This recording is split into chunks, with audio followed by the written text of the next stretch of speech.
Assalamu alaikum, everybody, and welcome. Today was one of these crazy LA days where like freeways were closed because of accidents and things, so I'm sorry that we got a much later start than we were hoping to do. But alhamdulillah that we all made it. So hope everyone has had a really good new year so far. And I'm a really sentimental person. And usually around this time of the year, in January, I start announcing to the family like a whole slew of like anniversaries. So guess what? This is the day that we got engaged, that we had our oral kitab, that we actually had our kitab, that we met, that I converted, that, you know, it's someone's birthday. And today is actually the 24-year anniversary of the day that I met the professor. And so it's very special for me because it actually is, you know, it was a life-changing moment. It transformed everything about the way that I understood my faith. And, you know, as I talked about before, I converted before I met the professor. I'd been a Muslim about 10 months before that. And I've talked about, I recognize that there are people who are joining us new, so I have talked about my conversion experience in earlier halaqas, and you can find all of that on usuli.org. And I hope to continue to talk about more. It was, you know, I find myself recently thinking a lot about those early days of my conversion. And before I get serious, I just wanted to say I'm like rocking my tiger shirt. So I got some people that noticed I have tigers on my shirt, and it's meaningful because my Muslim name is Anmar, which means the tiger. So it kind of goes with my, I guess, spirit, or, you know, sometimes my red hot-bloodedness. The professor calls it my hot Chinese blood, because I'm not afraid of conflict, and I like standing up for things that I think are right, and so it's like the tiger. So anyway, so I'm rocking my shirt because talking about conversion today. So, you know, I'm thinking about those early days of, you know, my conversion, because recently I've become aware of a lot of trauma and a lot of horrific experiences that young converts have been going through, especially young Muslim converts. And when I say young, I mean they're like newly converted and they don't know a whole lot. And unfortunately, because of the circumstances, they have too often than not suffered trauma at the hands of other Muslims, whether intentional or not. And oftentimes it's because of ignorance. It could be because of power dynamics. It could be because of racism, or in the worst case, outright abuse. And it's something that I've been coming across recently, and it's honestly, I've been so upset by it and so emotional about it that it's something that I really wanted to talk about, because you know, there's not a whole lot that I can do to change the experiences that young converts will have when they start this journey. But I'm hoping that maybe I can share some tools and share some things that I learned very early on in my process, because I recognize what a blessing it was for me that, you know, I for the 10 months that I converted, I mean, my whole journey actually started even 2.5 years before I converted. And I recognize, looking back on these experiences, that from the time that I started being interested in Islam all the way till the time I converted and beyond, and even up until now, everything had a touch of the divine in it. Everything had to happen in the way that it happened. And these were like incredible tests, incredible blessings, experiences that I could learn from and understand from. And I was spared a lot of the trauma that a lot of young Muslim converts have to go through. I, you know, kind of heard different things and weird things. People, you know, were closed-minded. They were not necessarily open to my questioning, but I was not, you know, abused or hurt, you know, in the way that some people have realistically been hurt. And partly it's because when I met the professor, I had, you know, access to incredible knowledge, someone who could guide me through, you know, all of that craziness that I was witnessing at the mosque, you know, things that I would hear about what is authentically Islam, you know, all of these sort of backwards practices that are very ugly and oppressive, and, you know, things that turn people away from the mosque. But most converts don't have a place to turn and try and understand what is this? Why is it like this? Why do people believe that? Why do they do that? And I did, and I had, you know, an incredible blessing in that from a very early stage. And I also had something very important, which was permission, which converts often need. Permission to use your brain, permission to think about, to trust your intuition, to trust your common sense, to ask questions and to hear things. And, like react to them and not just be told that, no, this is Islam and you should just accept that. So I wanted to talk about some of the experiences. I wanted to flip some assumptions on, what people assume about converts. I've talked about this a little bit before in my own story. But what's been really nice about the work here is that I've come across a lot of converts in, the process of doing this, these halaqas, and people who write me and people that I communicate with. And I've learned a lot of stories, and I've told you in the past in other halaqas that I'm convinced that, it takes a divine intervention for people to convert, because seriously, it's so miraculous that anyone even converts given our current climate, right? I mean, like, what is the worst thing if you wanted to really harm yourself or make your life difficult? You would choose to convert to Islam. I mean, seriously, so something has to happen in your experience to overcome all of those obstacles that you have. And the thing that I've noticed, I mean, I can't speak for all converts, but the converts that I've come across that to me are the ones that possess a special quality that can move the meter and change things for the rest of Muslims in our time.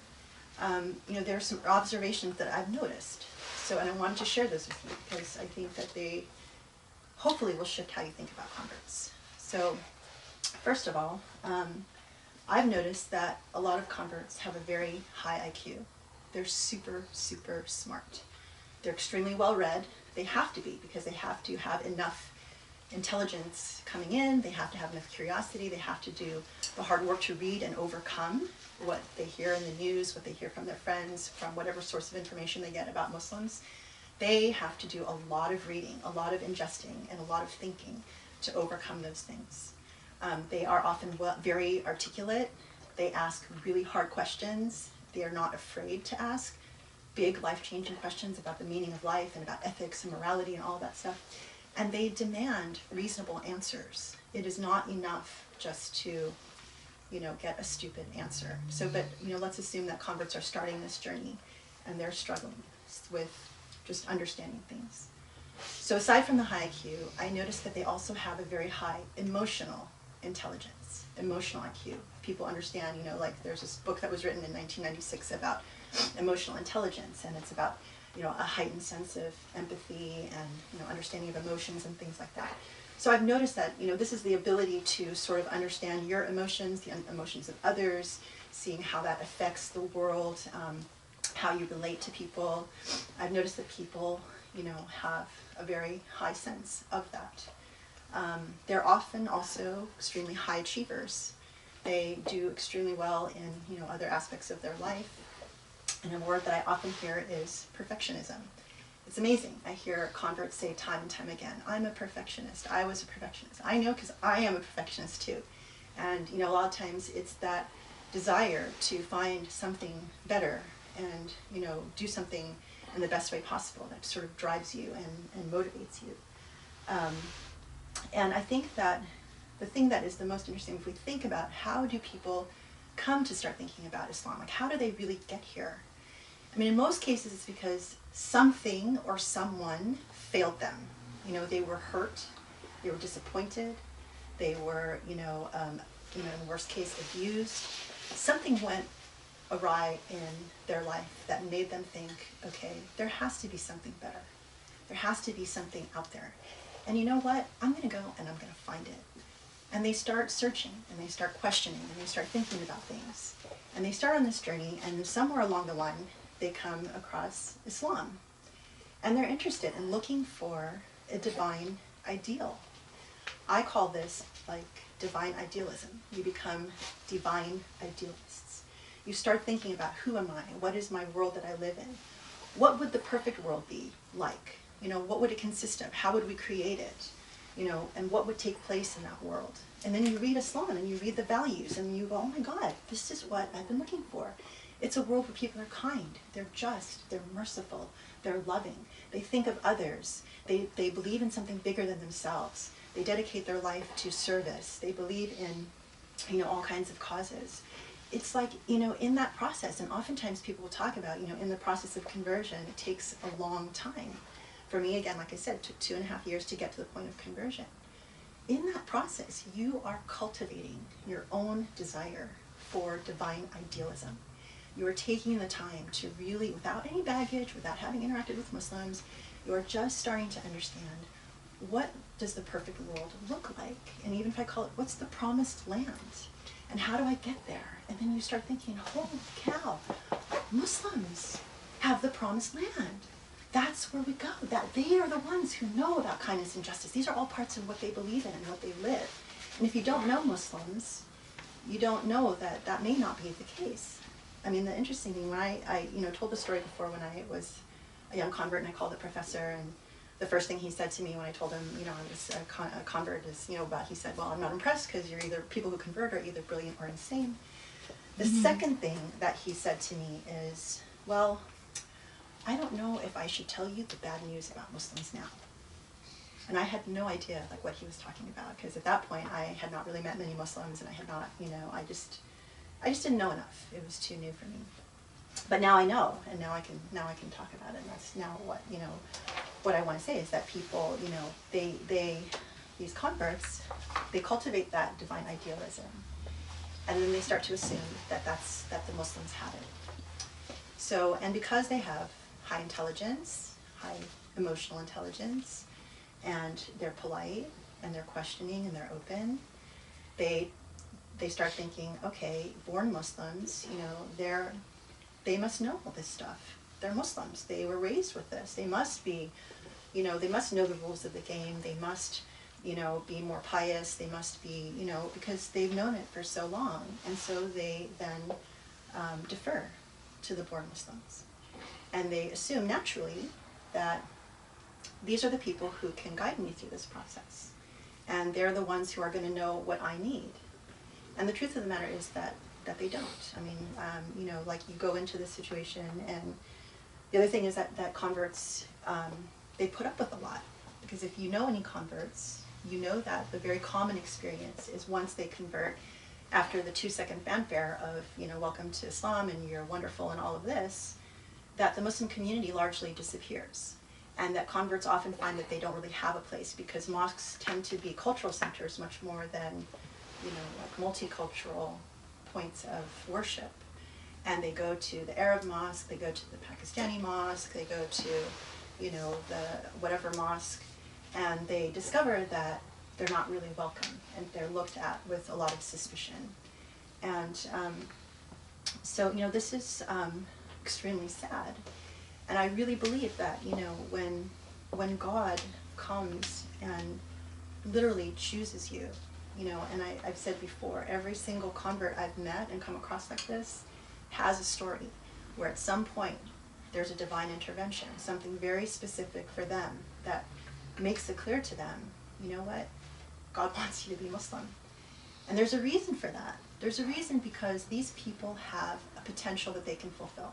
There's something special about them that, it doesn't mean that they're going to fulfill that potential. It just means that they have it, and that God is giving them the opportunity, if they want to take it, if they choose to take it, that they can become Muslim, and that if they develop that potential, then that's something that can push our whole community forward. And obviously Muslims are in the worst situation now, so we need a lot of help. And I really believe that God is sending these people and saying, you have a potential to make a difference if you so choose. So this is a window of opportunity for our community, converts. And so, think about this. You have individuals that have all kinds of skills and all kinds of whatever, but the thing that they have in common is they are divine idealists, high IQ, high emotional IQ, high achievers, perfectionists, people who are ready. Like when I started this 28 years ago, I was a divine idealist. I was ready. I wanted to do anything that I could to join this club. I wanted, I was a perfectionist, I was ready to give up my old life. And, seriously, the other thing is that converts, I think, value that divine ideal, the idea of the divine ideal, more than anything else. Because think about it, what would you love more to the point that you are willing to defy your friends and your family and give up all your creature comforts and just completely jump into something that you don't really even know where it's going to take you. But because you believe in the promise of this divine ideal, you decide you want to do that. So I was ready to join this club, and so many do. But what do we as Muslims do to these groups of divine idealists? They come to the mosque and we tell them, take your intellect and we shove it in a box. Stop asking questions. Stop thinking big. Think small. You need to be worried about the details. You need to be worried about how do you wear your scarf? How do you, what is halal and haram about your nail polish, about the way, the length of your beard, whatever, all of the little details.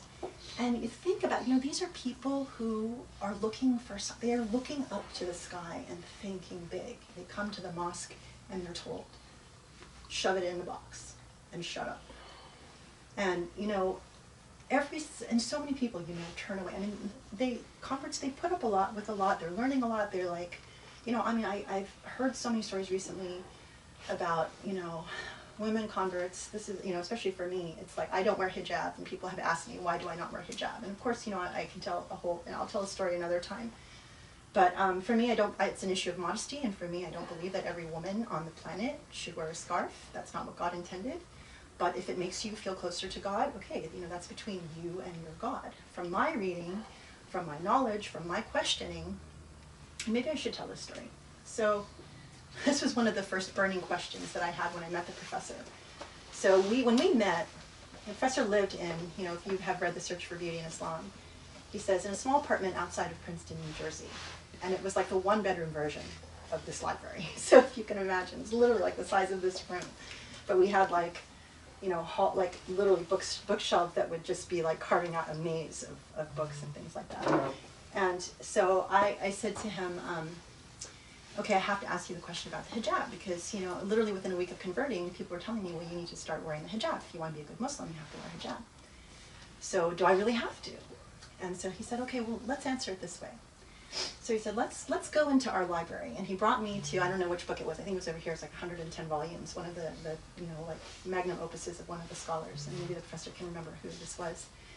But he said, okay, here is 110 volumes of this particular jurist, and he's written about everything under the sun. This is his work. How much of this 110 set do you think is dedicated to the issue of the hijab? And I was like, well, I just knew what I heard at the mosque. And I was like, well, I don't know, maybe like at least, half a volume, I don't know. He's like, okay, well, let's look it up and let's find out. So we went, picked a book, opened the thing, literally less than a paragraph.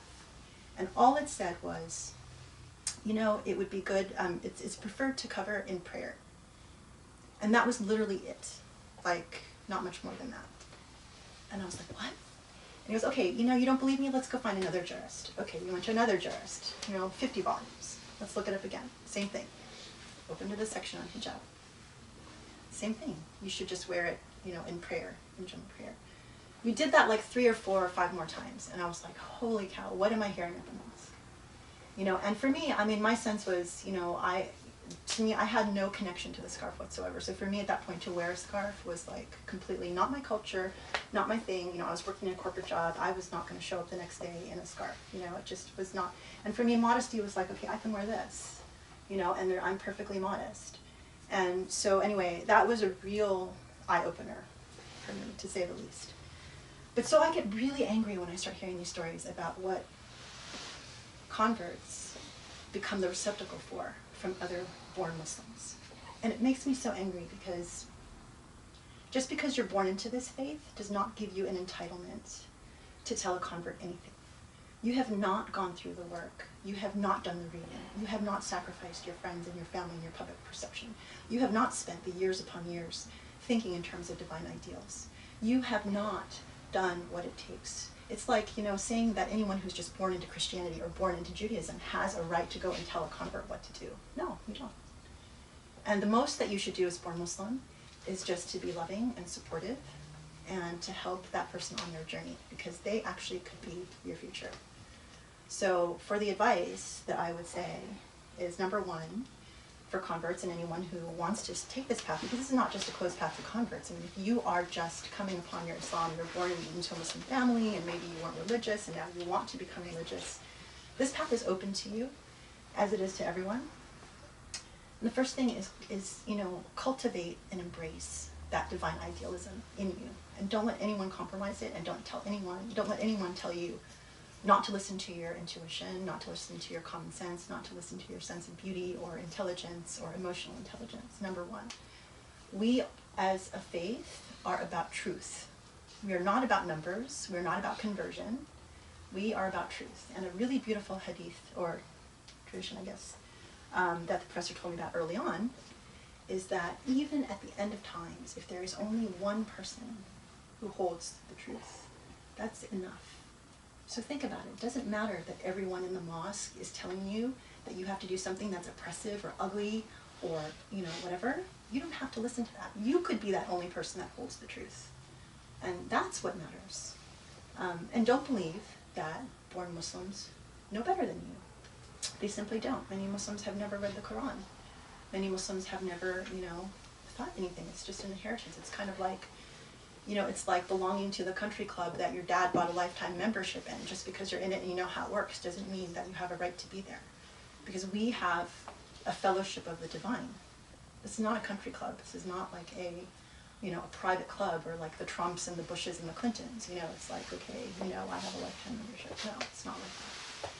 And that, you have a potential, you have a purpose, and that you have, potential to make a difference, and that you should get to know yourself, know your God, know why you're here, and, embrace that about you. And if it's worth anything, that I'm giving you permission to use your brain, permission to trust in the light, not think about like how to be the best version of yourself. You came to this religion because you wanted to be better. You wanted to live a different life. You wanted to live a cleaner life. You wanted to have your life mean something. So why enter this faith and listen to people around you tell you all the different ways that you shouldn't trust yourself, you shouldn't listen to your intellect, that you should, be in a box, you shouldn't ask questions, you should do things that just fundamentally are not beautiful. The most important, tool or heuristic that I can give to anyone is start out. Is this beautiful or is it ugly? Is it reasonable or is it unreasonable?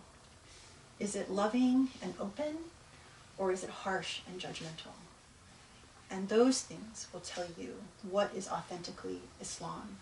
Forget all the other garbage. Start with the big ideas, the big thoughts, the big, beautiful values that we were given, and trust in yourself. You are reconstructing that beautiful intuition that God gave to all of us from the beginning of our life that maybe we lost somewhere along the way, but that's our path back to God, is coming closer to those beautiful initial intuitions and values that we received. So that's it. And I hope that any converts that are listening, feel free to write me if you have any questions, or I would love to. One of my hopes and dreams is that we create like a network of all of these divine idealists, and that we empower them and strengthen them, help to loosen the bonds to the stupid things that they hear from people who haven't gone through the same process. So, really just embrace your light, embrace your purpose, and run with it, and just do everything you can to be beautiful. So, thank you. Thank you.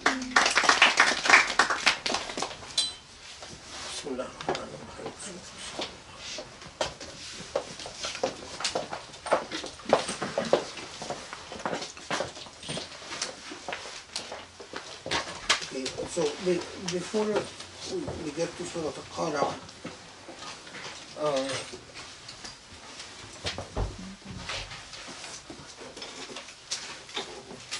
there are a couple of things I want to, that are follow-ups on the Halaqa on prayer, and maybe something that also about what Grace said. Grace has been receiving a lot of messages, and a lot of converts have been writing her in response to her talks. The thing that in a lot of these, the thing that bothered me the most about a lot of the people telling their stories is the sexual abuse. And I have to admit that I wasn't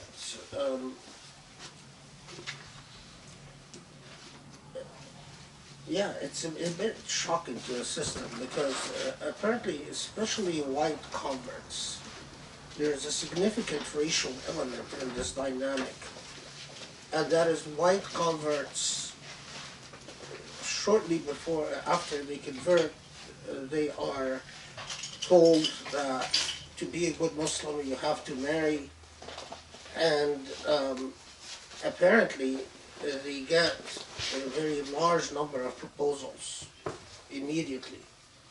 Um, and obviously there's a significant racial dynamic here. Um, uh, Perhaps because of the history, and I do think it's a very much a post-colonial phenomenon that people who are colonized in their subconscious feel inferior to the colonizer, and the way that you negotiate your inferiority is to try to marry outside your racial category, and then, but if in a lot of these personal narratives, after they are married to um, Arabs or Indo-Pacs or so on, they are mistreated within relationships. And a lot of the narratives that I'm also getting are, or at least Greece is getting, um, the mistreatment even involves what, as amazing as it is,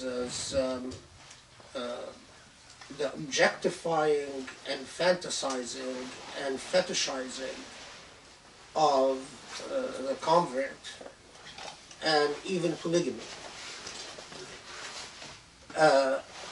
There's a lot that one can say, but I don't want to spend a lot of time on it. Maybe this is something we can pick up later. But it is remarkably disturbing. The use of religious doctrine in order to dominate and fetishize and objectify the bodies of women um, is horrendous. And especially that it seems that many of these women do not realize that they are being objectified and fetishized until they reflect back on their experience. And any Muslim man that, I'm talking about those who are born Muslim, and I'm talking about those who are Middle Eastern or Near Eastern or whatnot,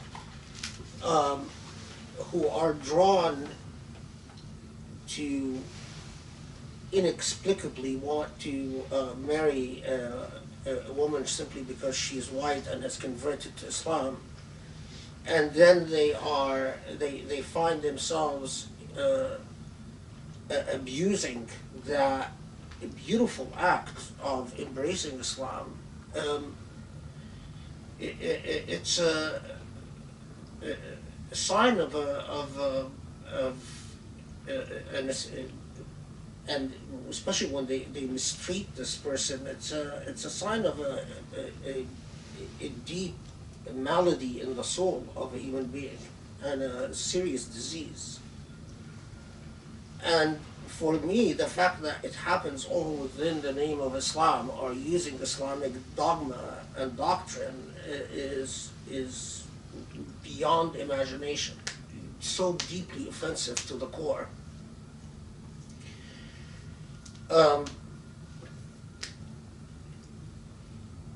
If this trend continues, where people are writing in and sharing stories where they are abused by quote-unquote imams, so-called imams, something needs to be done.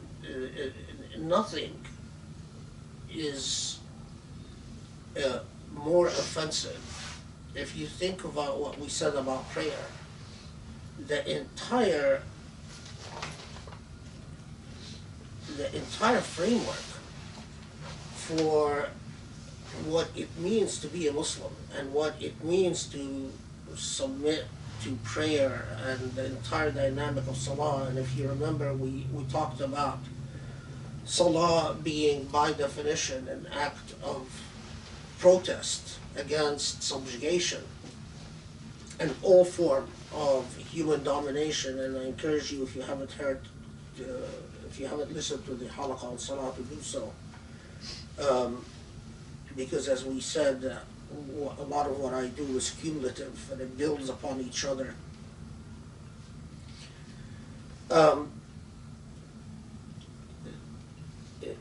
To put it simply, as many of the companions of the Prophet and his family innately understood in the early thrust of the Muslim message, is Islam as liberation from human domination and human subjugation. And the very act of prayer is something that you embrace that proclamation of liberation several times a day. And so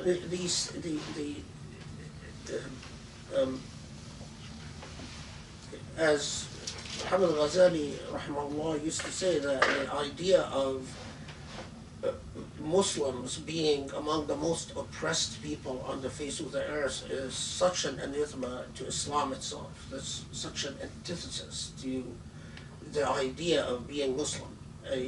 What Islam does is that it frees your soul, and frees your soul so that submission to Allah is a rejection of submission to all else. So these narratives are particularly troubling, and I'm not sure something needs to be organized. This needs to be institutionalized. The response needs to be something systematic and consistent, but I'm not sure at this point how it should take shape, but definitely it looks like it should.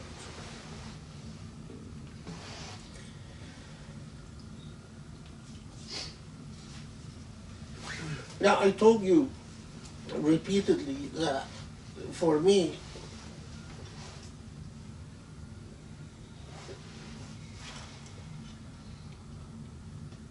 Islam is, I don't reject cultural practices or anthropological practices because they're human, and human is part of the definition of reasonableness. And if you've read my work, especially Reasoning with God,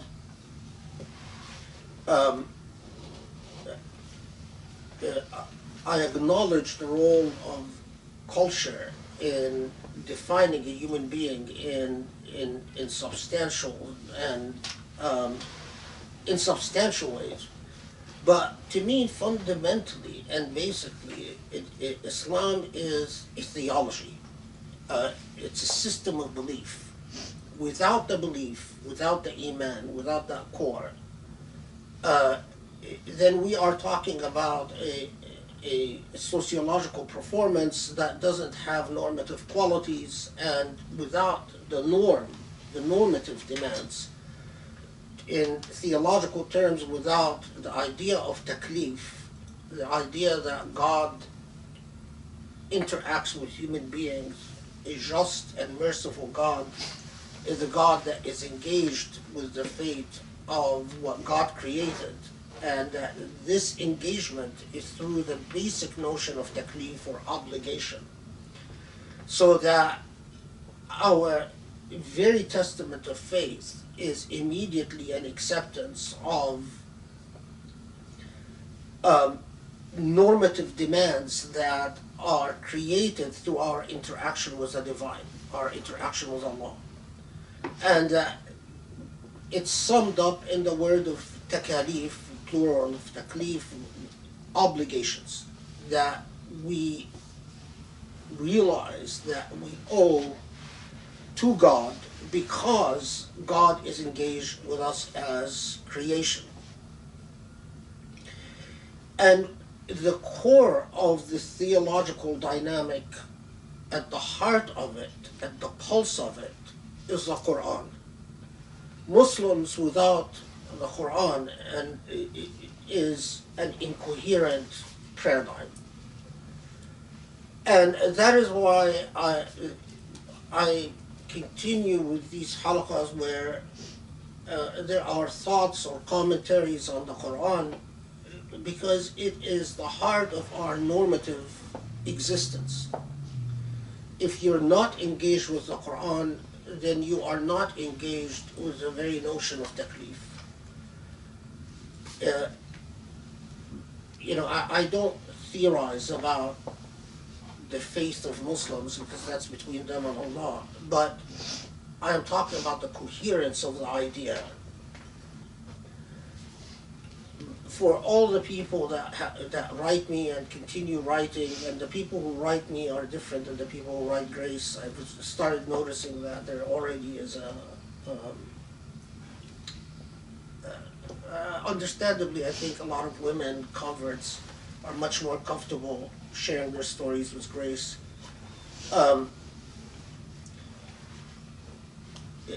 I urge everyone that cares about these halaqas and everyone that's written me, I remind you that the Quran must be at the center of your life. For me, spending a day without engaging the Quran in some shape or form, without reflecting on the Quran, without pondering upon the Quran, leave alone spending a week or a month or a year, is incoherent. As a Muslim, if you are not living with the Quran as a living text engaging you consistently in your life, then you are missing out on what it means to be a Muslim. And last halaqah we talked about Salah. There are a couple of things that I didn't mention in the last halaqah about Salah. There is a lot that one can say about Salah. There is a great deal, and it took me, I don't know how many decades to even feel comfortable to share what I shared. Partly because the Islamic intellectual tradition and Islamic theological tradition has produced so much beauty, but they exist with great tension. This great tradition exists at great tension with the way modern Muslims understand their faith and practice their faith. And so you often think to yourself, how much of this tradition do I want to narrate?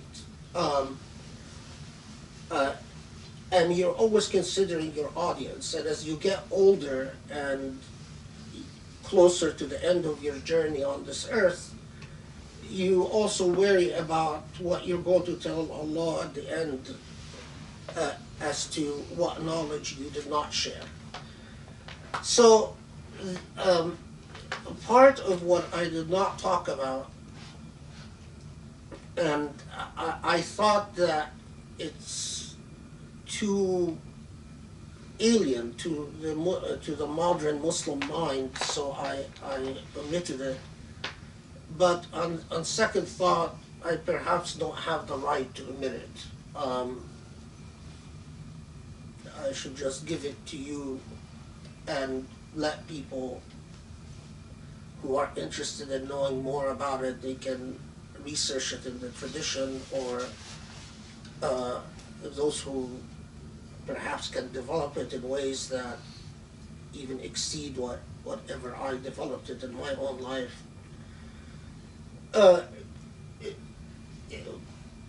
Part one has to do with the sajda, the sujood. Now, you know that, and we've talked about the qiyam, the standing up in prayer. We've talked about the ruku' and what the ruku' symbolizes. The and we also talked about what the sujood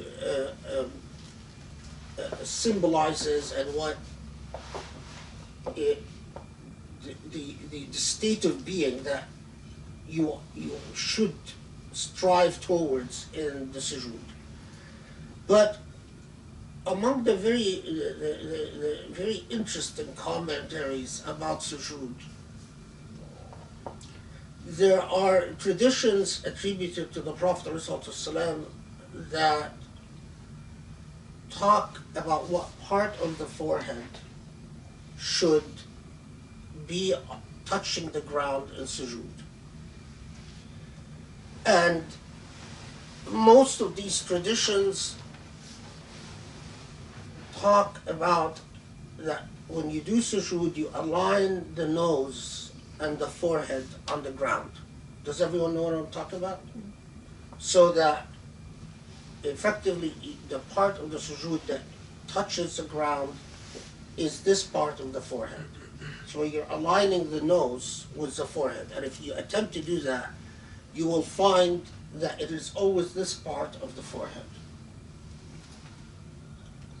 Not the top of the forehead, but right above the eyes.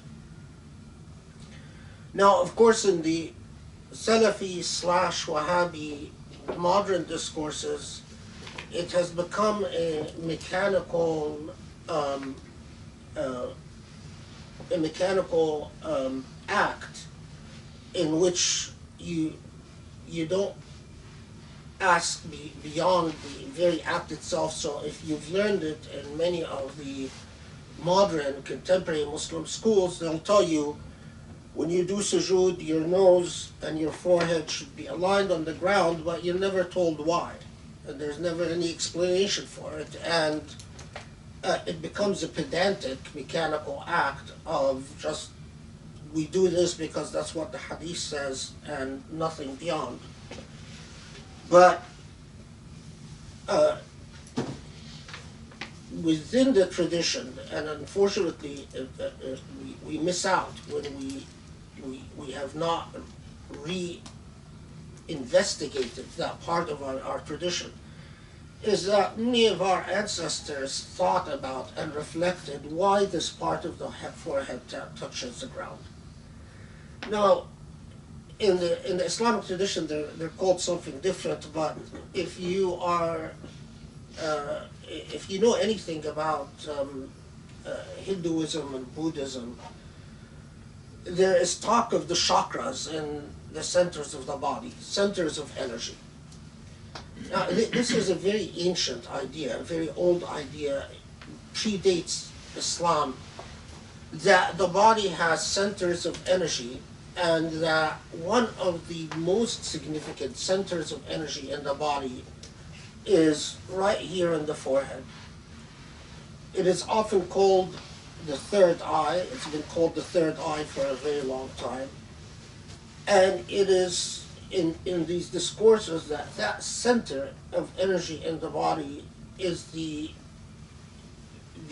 where the ability to perceive the divine and achieve balance within your psyche and within your relating that psyche to the larger cosmos in a mizan, in a balance. So the third eye of the divine is placed right here. And so if you, especially in the writings of many Sufis, they talk about the sujood at two levels. One is that a recognition or an acknowledgement that if the third eye is opened without the guidance of the divine, it becomes extremely dangerous. And in fact, if you practice any yoga or things like that, I would readily tell you that it is extremely dangerous to open the third eye without the divine, where you start perceiving more than the physical and things like astral projection and so on.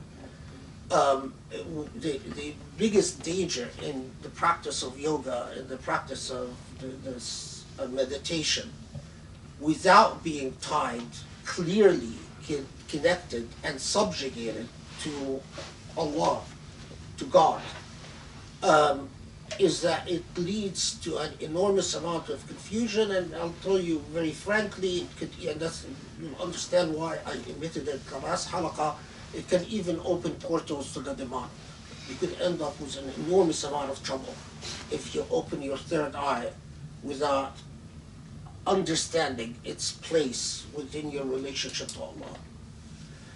And so many of our great Sufi forefathers talked about that when you are placing, when you do the act of sujood, at the same time you are effectively asking Allah for the grace of perception through the third eye, but in complete subservience to the divine. So you're saying, I am not opening it for any being to come through from the astral plane, from the dimensions other than our three physical dimensions and fourth dimension of time.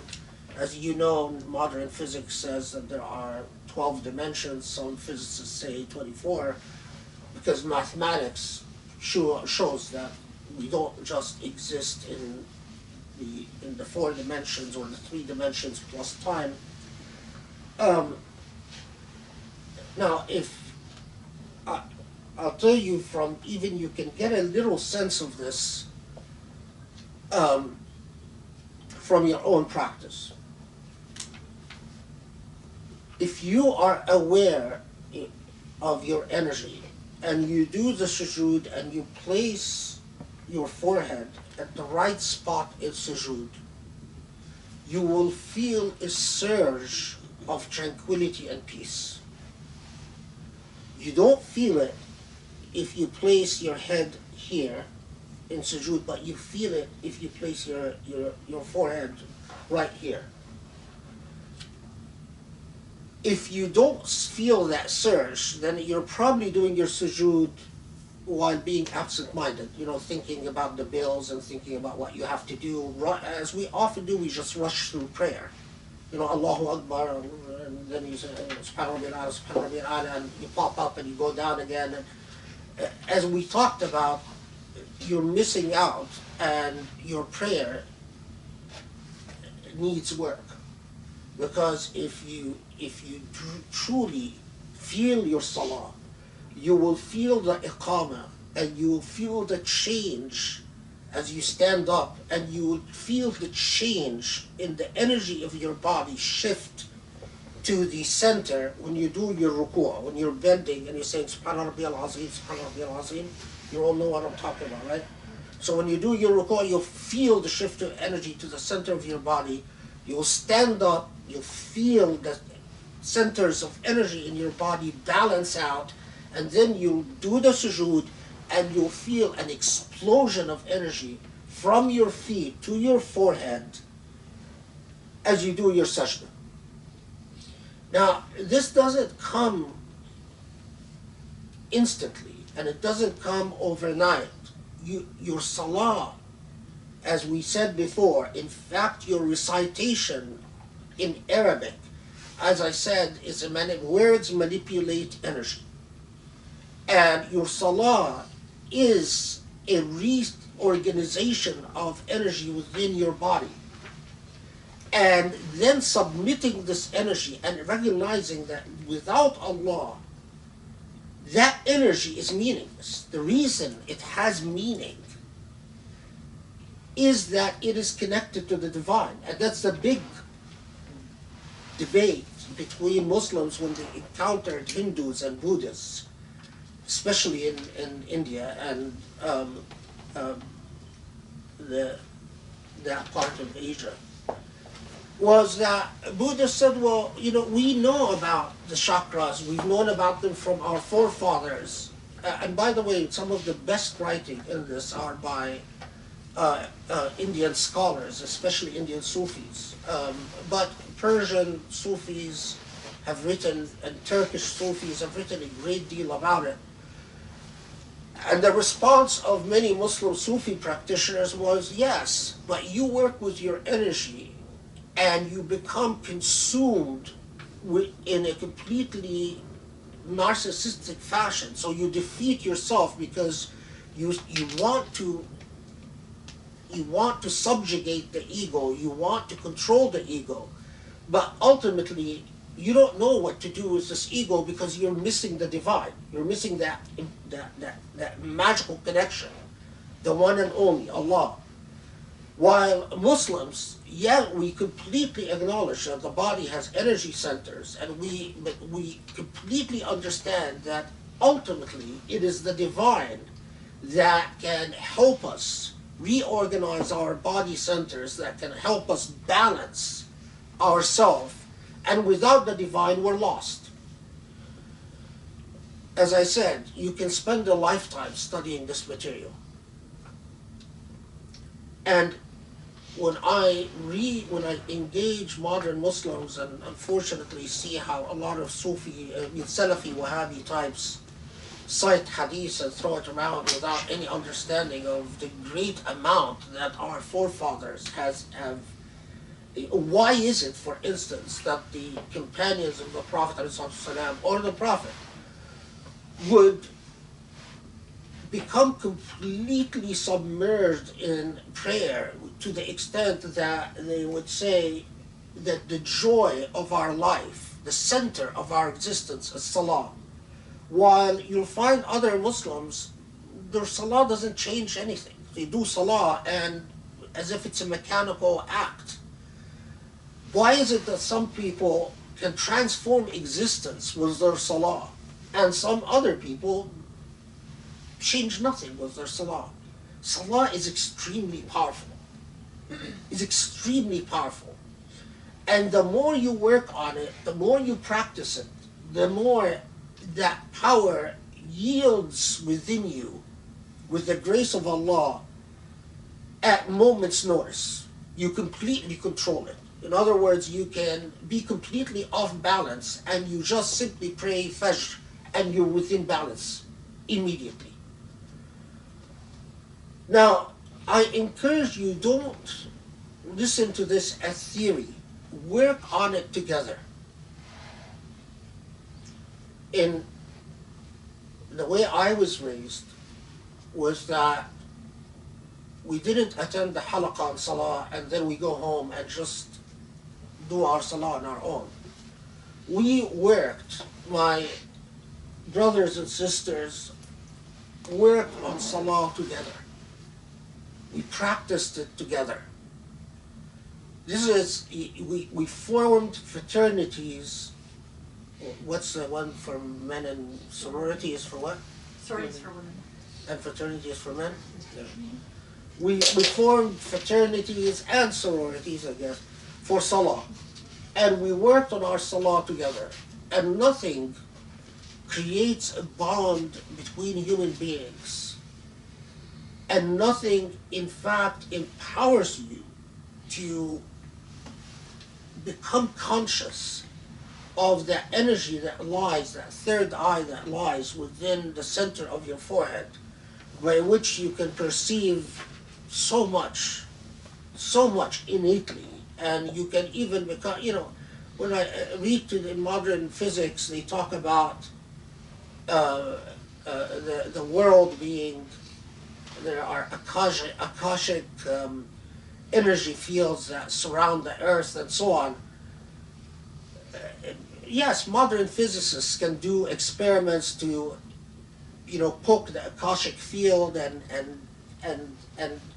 be bewildered, like, wow, look, this cosmos is organized mathematically and numerically to an infinite degree and within a remarkable level of balance. If you've attended any talks by physicists, that's all they talk about. It's how marvelous the balance and how there are mathematical equations and how there are numbers and so on. Well, I tell you, I mean, for centuries, not just within Islam, but even outside of Islam, but especially within Islam, and when Muslims shortchange that part of their tradition, it is an enormous loss. And I can't emphasize, when you read Rumi or Hafiz, and you read them as literature, and you think you understand this poetry, no, you don't. The only way you can understand Rumi and understand Hafiz, if you know what the third eye means, and how the third eye can perceive these Akashic fields around the cosmos, and how through one sajda you can tap into everything in existence through the grace of Allah. Only then can you really understand Rumi or Hafiz or any of the great poets. I mean, the great Sufi mystics. You want a real treat? Read Hallaj after you've perfected your sujood. It will be a transformative experience. You'll never feel the same again. Now, I am no Sufi master, and I don't even know if I categorize myself as a Sufi. That's something I cannot, an honor that I cannot claim to have. But we shortchange ourselves when we think that our tradition in Islam is limited to the literalist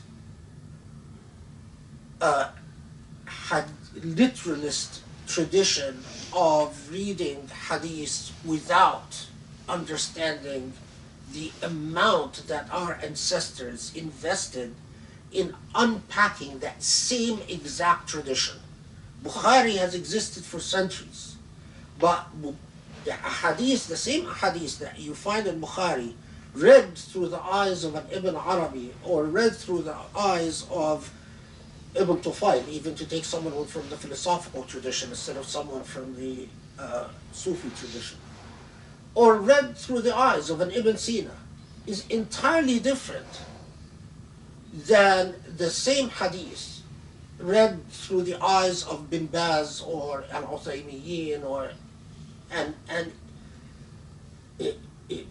you lose meaning. And many of the illnesses that I perceive among contemporary Muslims, where they understand the law but they don't understand the spirit, comes from the fact that we no longer understand why we do Salah. We no longer understand the way that we can engage the energy of the universe simply through our Salah.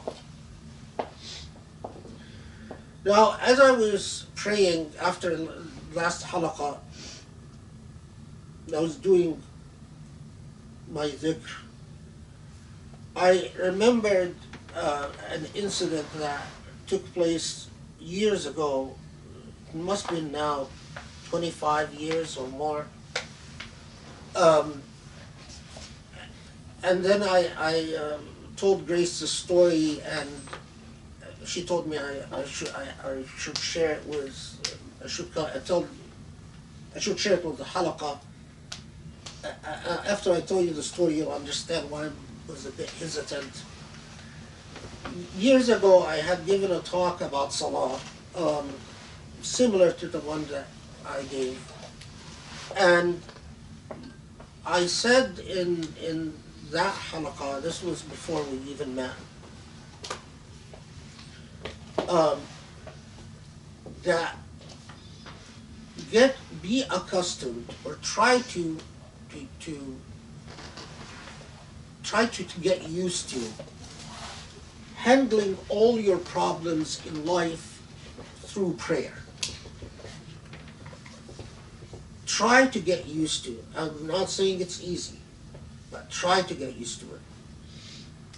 If something bothers you, go pray 2 rak'ahs. Something worries you, pray 2 rak'ahs. Something angers you, pray 2 rak'ahs. Try to get accustomed to using prayer to ask for Allah to be constantly engaged with everything in your existence, everything in your life.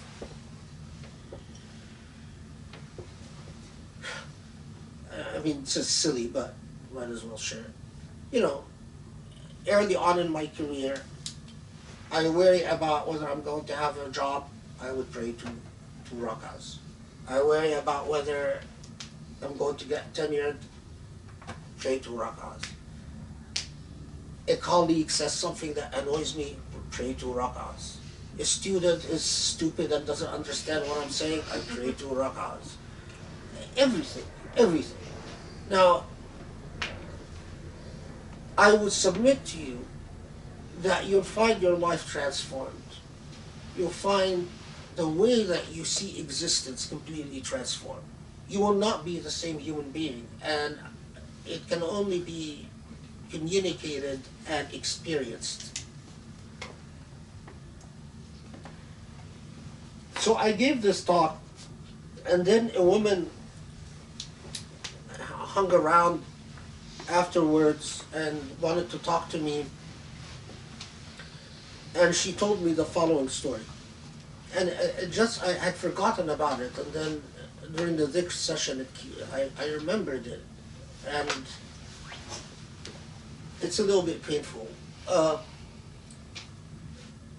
This woman had practiced, she had taken that advice to heart and started, in fact, doing everything, responding to everything by praying.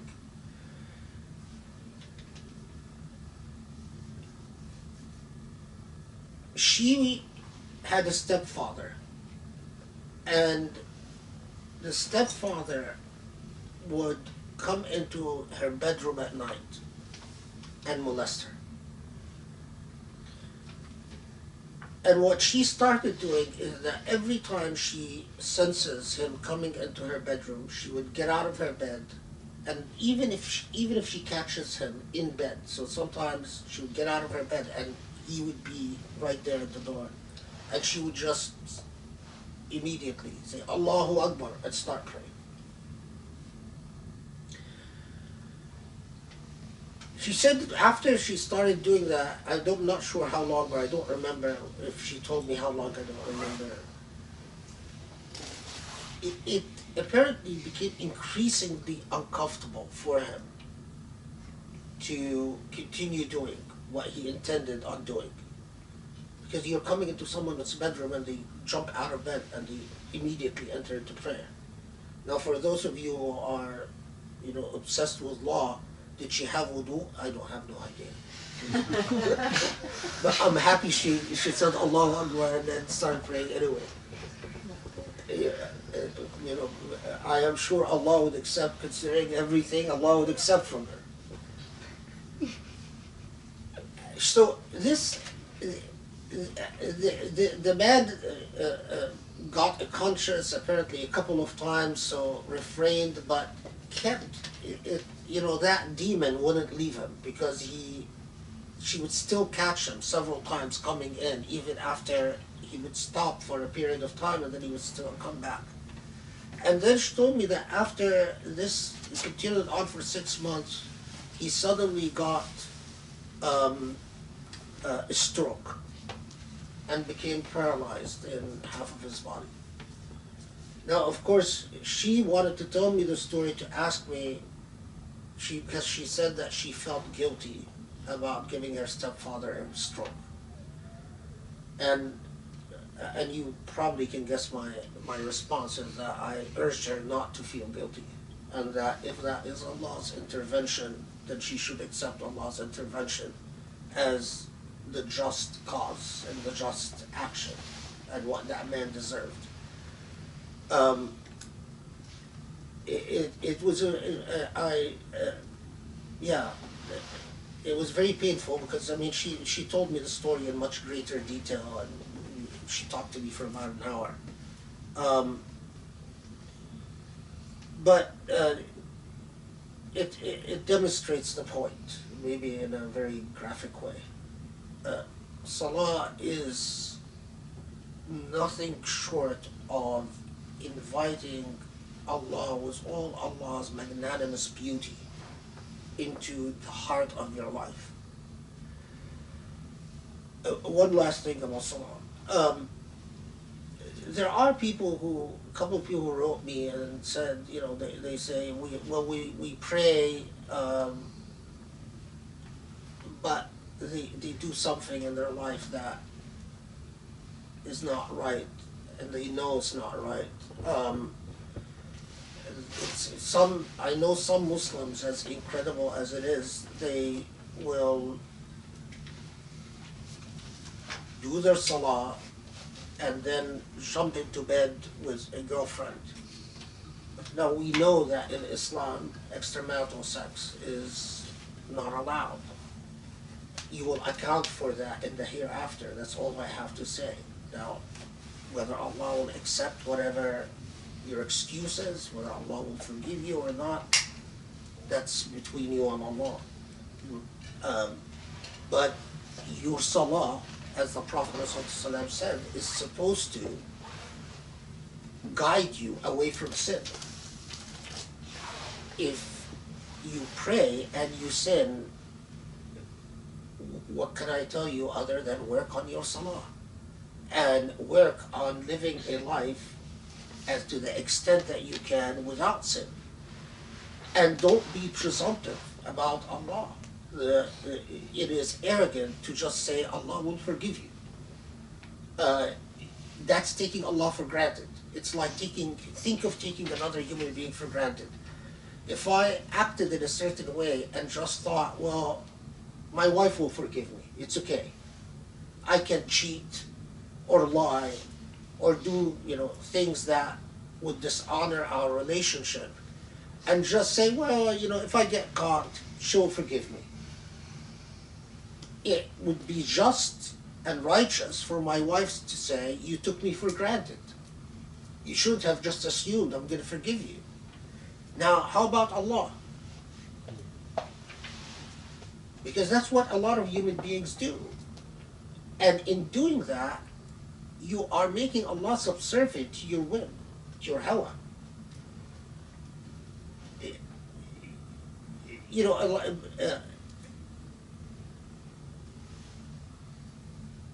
This is not a matter of technicalities of law. It's the spirit of being. What is your relationship with the divine? What do you want this relationship to be? And remember that your relationship with the divine translates in what the divine wants from you and how you can grow within the divine.